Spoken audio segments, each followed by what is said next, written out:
হাই friends, তোমালোকে বহুতে যোৱা বছৰৰ মেডিকেলৰ ওপৰত সুধি আছিলা, বিশেষকৈ আমাৰ 9 মাইল চেণ্টাৰটো যিহেতুকৈ অকণমান মেডিকেলটো টাফ আছিলে।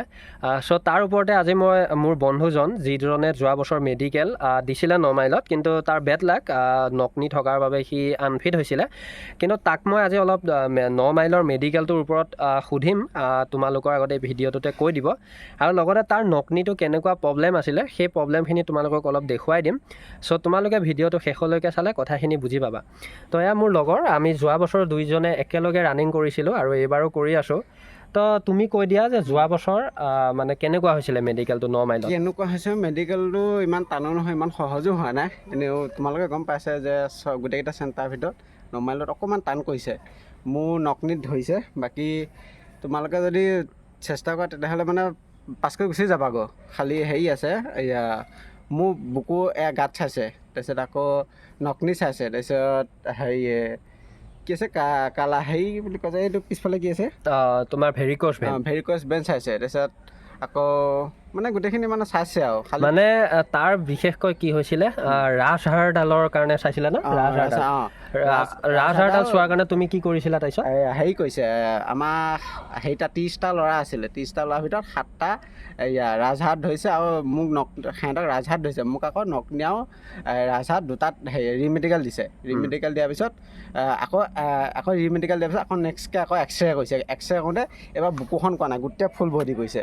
ফুল বডি কৰিছে। তুমি যে এনে ঘৰত তুমি আকৌ যে আহিছিলা যেতিয়া ৰিমেডিকেল, তুমি জানি শুনি পেলাই তোমাৰ মৰিগাঁৱত হেৰি কৰিছিলা ন, এক্সৰে এটা কৰিছিলা, তেতিয়া তাত কি বুলি কৈছিলে? তাত তেতিয়া ঠিকে আছে বুলি, নৰ্মেল বুলি কৈছিলে।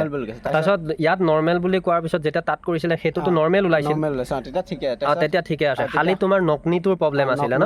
নকনিটো মানে থিয় হৈ চাওঁতে একো কৰা নাই, আৰু মানে নৰ্মেলত কিবা 3জন ডাক্তৰ বহিছে, 3জন ডাক্তৰৰ ভিতৰত 1 নম্বৰজন অকণ কাঢ়া, 1 নম্বৰজন কাঢ়া বহিছে, বাকী 2জন ইমান কাঢ়া নহয়। আৰু মই পৰিছিলোঁ 1 নম্বৰজন, 1 নম্বৰজন বহুত কাঢ়া, আৰু সেইটো কাৰণে মানে 30টাৰ ভিতৰত আমাৰ মানে 17টা নে কিমানটা ৰিমেডিকেলে পৰিছে। আৰু তুমি যেতিয়া ৰিমেডিকেল পাইছিলা তেতিয়া তুমি কেইদিন ফচি থাকিবলগীয়া হৈছিল? মই 16 দিন আছোঁ। 16 দিন। তোমালোকে নিজে চোৱা যে ৰিমেডিকেল পৰাৰ পিছত অৱস্থাটো কি হয়। গতিকে তোমালোকে যিখিনি প্ৰব্লেম পাৰিলে ঘৰতে এতিয়াই তোমালোকে ঠিক কৰি লৈ যাব চেষ্টা কৰিবা, কাৰণ 16 দিন তেওঁ ঘৰৰ পৰা অহা যোৱা কৰি আছিলে, মানে ভাড়াটো তাৰ ধেমালি পইচা যোৱা নাই, কিন্তু সেইটো কথাও লক্ষ্য কৰিবা। দূৰৰবিলাকেতো ভাড়া দি ঘৰলৈও যাব নোৱাৰিবা, তোমালোকে ৰুমৰ ভাড়া দি দিয়ে, তোমালোকে মানে আধা তাতেই পইচা গুচি যাব। চ' সেইখিনি কথা তোমালোকে অলপ গুৰুত্ব দিবা। আৰু লগতে তোমাৰ ডকুমেণ্টছ ভেৰিফিকেশ্যনত কিবা প্ৰব্লেম হৈছিল নেকি? নাই, ডকুমেণ্ট ভেৰিফিকেশ্যন চব ঠিকে আছে, চব মানে ক্লিয়াৰকৈ চব লৈ গ'লে চব অ'কে। খালি ফটো লৈ যাব লাগে, তাৰপিছত হেৰি সেই হাইট এণ্ড চেষ্টৰ সেই তাৰপিছত চেণ্ট্ৰেল কাষ্ট সেইখন ডমিচিয়েল কেইখন সেইখন হেৰিত যেনিবা একো হেৰি সোধা নাই, মানে তেনেকুৱা এক্সট্ৰা কিবা সেনেকুৱা চাৰ্টিফিকেট একো হেৰি সোধা নাই। আৰু ব্লাড কিমান ওলাইছিল তোমাৰ? ব্লাড ইউনিট জানো সেইটো কোৱা নাই, কিন্তু দেই তুমি নাজানিলা ন?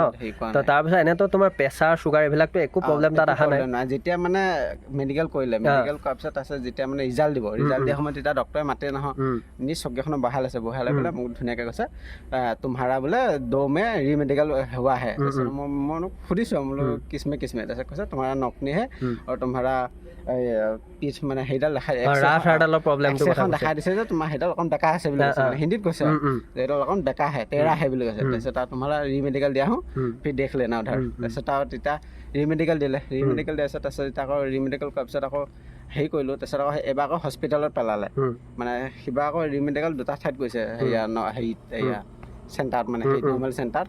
তাৰপিছত মই আকৌ হস্পিটেলত পৰিলোঁ, হস্পিটেলত পৰা দেখি হেৰি কৰিলে, তাৰপিছত আকৌ এক্সৰে কৰিবলৈ কাৰণে আকৌ হেৰিয়া সুৰক্ষা বুলি কয়, সুৰক্ষা হস্পিটেল তালৈ লৈ গৈছে। আকৌ লৈ গৈ সিবাৰ প্ৰথমবাৰ আকৌ তোমাক কয় এইখিনি পেটৰ এইডোখৰলৈকেহে কয়, তাৰপিছত এই পেটৰ এইডোখৰলৈকেহে এক্সৰে কৰে। তাৰপিছত আকৌ যেতিয়া নেক্সট বাৰ কয় তোমাক গোটেই ফুল বডি কৰি দিয়ে, ফুল বডি এক্সৰে কৰে, মানে একে গোটেই। তো তোমালোকে নিজে চোৱা 9 মাইলত যোৱা বছৰ কেনেকুৱা লেভেলত মেডিকেল কৰিছিলে, আৰু সেইটো কাৰণে কৈছোঁ যিখিনি নতুন কেণ্ডিডেট পাৰিলে 9 মাইল চেণ্টাৰটোত পৰিলে তোমালোকে অকণমান নিজে চাই চিতি যাবা। মানে তুমি যদি নিজে পাৰফেক্ট হৈ থাকা তেতিয়াহ'লে প্ৰব্লেম নাই, তুমি নিজে যদি তোমাৰ বোলে অ'কে আছে তেতিয়াহ'লে প্ৰব্লেম নাই। সেইটো কিন্তু সঁচা কথা। তেওঁ ক'ব তেওঁৰ নকনিৰ প্ৰব্লেম আছিলে, মই নকনিটো ধুনীয়াকৈ ভিডিঅ' এটা লাইটৰ পোহৰত, আমি অকণমান লাইটৰ পৰা দূৰত আছোঁ, থিয় হৈ থাকিলে একো নাই, আৰু যথেষ্ট মহ পৰিছে, আমি তথাপি ভিডিঅ'টো বনাইছোঁ, আমি অকণমান লাইটৰ পোহৰত গৈ দেখুৱাই দিম মই নকনিটো, চিন্তা কৰিব নালাগে। সেইটোৱে কৈছোঁ। আৰু বাকী মোৰ বন্ধুজনে সি একদম ৰিয়েলিটি কৈছে, তাত কোনো ডুপ্লিকেট নাই, আৰু সি তোমালোকৰ বন্ধু হিচাপে কৈ দিছে আহিছে তাতে 16 সি দিন থাকি আহিছে, পাই 16 দিন আহিছে। থাকি আহিছে সেইটো কাৰণে পৰাপক্ষত পাৰিলে এনেকুৱাকৈ হেৰি কৰি যাবা যাতে ৰিমেডিকেল নোপোৱা, নিজকে মানে এনেকুৱাকৈ সাজু কৰি লৈ যাবা, সাজু কৰি লৈ চব যাবা দেখাই কৰি মানে ডক্তৰক পাৰিলে আগতীয়াকৈ এবাৰ এটা টেষ্ট কৰি লৈ যাবা আকৌ। আৰু এইবাৰো বেচেৰা সিও লাগি আছে ময়ো লাগি আছোঁ আৰু আমি দুইটা প্ৰায় একেলগে ৰানিঙো কৰি আছোঁ বা আমাৰ এটা লাগ ভাল কি দুইটাৰে নাম একে প্ৰতিবাৰ একেলগে নৱজ্যোতি দাস নৱজ্যোতি শইকীয়া আৰু দুইটাৰে আজিলৈকে SSC যিমান দিছোঁ একেলগে পৰি আছে, ফিজিকেল মেডিকেল একেলগে পৰি আছে আৰু একেলগে আমি দি আছোঁ। কিন্তু আমাৰ লাষ্টৰ সময়খিনিত দুইটাৰে কি হয় নাজানো, নাম একে কাৰণে নেকি চাকৰি নহয়গৈ। চ' এইবাৰো লাগি আছোঁ, যদি আৰু লাগ ভালে থাকে তেতিয়াহ'লে নিশ্চয় এইবাৰ হৈ যাব।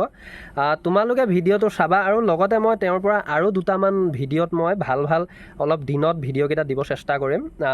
ভাল কিছুমান কথা তেওঁৰ পৰা মই উলিয়াম মেডিকেলক লৈ, তোমালোকে ভিডিঅ'বিলাক চাবা। আৰু মই নকনিৰ প্ৰব্লেমটো এই ভিডিঅ'টোতে দেখাই দিম। চোৱা মোৰ বন্ধুজন তেওঁৰ নকনি প্ৰব্লেমটো কেনেকুৱা আছে তোমালোকে চোৱা।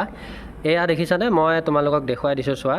এয়া তেওঁ ভি শ্বেপত আছে আৰু ভি শ্বেপত থকাৰ পিছতো তেওঁৰ এই গেপটো দেখিছা তোমালোকে, এই গেপটো তেওঁৰ নাথাকে। তেওঁ যদি ষ্ট্ৰেট হৈ দিয়ে তেওঁৰ গেপটো ইমান নাথাকে।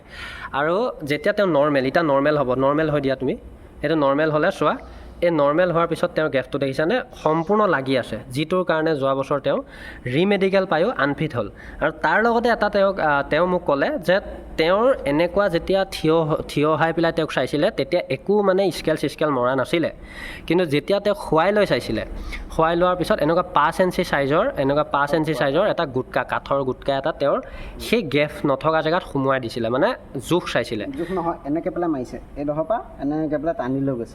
গম পালানে? এয়া তেওঁ ধুনীয়াকৈ বুজাই দিছে, তেনেকৈ টানি লৈ গৈছিলে, যিটোৰ কাৰণে তেওঁ যোৱা বছৰ আনফিট হৈ আহিছে। গতিকে 9 মাইল চেণ্টাৰটো তোমালোকক এটাই আছে চোৱা, নৰ্মেলত আছে, এইটো নৰ্মেলত আছে, এইটো কেনেকুৱা মোৰ গেপ আছে, আৰু এইটো মই ভি শ্বেপত দিলোঁ চোৱা, ভি শ্বেপত মোৰ এইটো চোৱা, এই গেপটো দেখিছা, এই ভি শ্বেপত এইটো চোৱা, ষ্ট্ৰেট আছোঁ মই, এইটো ষ্ট্ৰেট থকাৰ পিছতো মোৰ ভি শ্বেপত চোৱা কেনেকৈ আছে।